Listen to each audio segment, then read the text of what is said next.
In today's video, I'm going to teach you how to change the chart time zone or clock time at the bottom of your chart. If you've ever found yourself looking at your chart and wondering why the time doesn't quite match up with your local time, you're certainly not alone. This can be especially important if you're tracking data in real time or comparing metrics across different regions.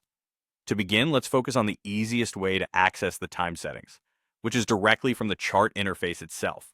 You'll want to locate the clock at the bottom of your chart. By simply clicking on the clock, a menu will pop up, presenting you with a range of time zone options to choose from. Here you can select the time zone that best suits your needs. This is particularly useful if you're dealing with international data or if your work involves collaboration across different time zones, allowing you to have a clear perspective of event timings as they relate to your local context.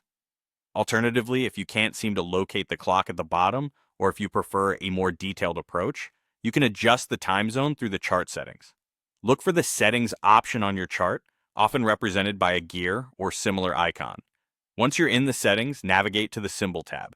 This tab is a central hub for personalizing various aspects of your chart's appearance and functionality, including the time settings. In the Symbol tab, you'll find several settings related to how your data is displayed.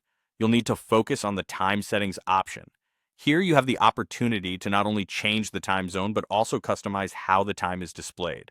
This can include decisions around whether the clock shows a 12-hour or 24-hour format, and even finer details like whether seconds should be displayed for precision timing. By adjusting these settings, you ensure that the time displayed aligns precisely with your working environment, helping you to track events accurately and make informed decisions without the frustrating confusion of time disparities. This can significantly enhance your workflow efficiency.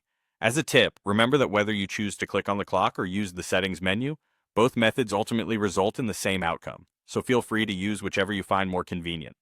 And there you have it. Two simple ways to change the chart time zone or clock time at the bottom of your chart. Apply these steps to avoid any potential time-related misunderstandings, ensuring you're always prepared and operating efficiently across all your tasks. Thank you for watching, and I hope you found this guide helpful. If you have any questions or need further clarification, feel free to reach out. Until next time, happy charting.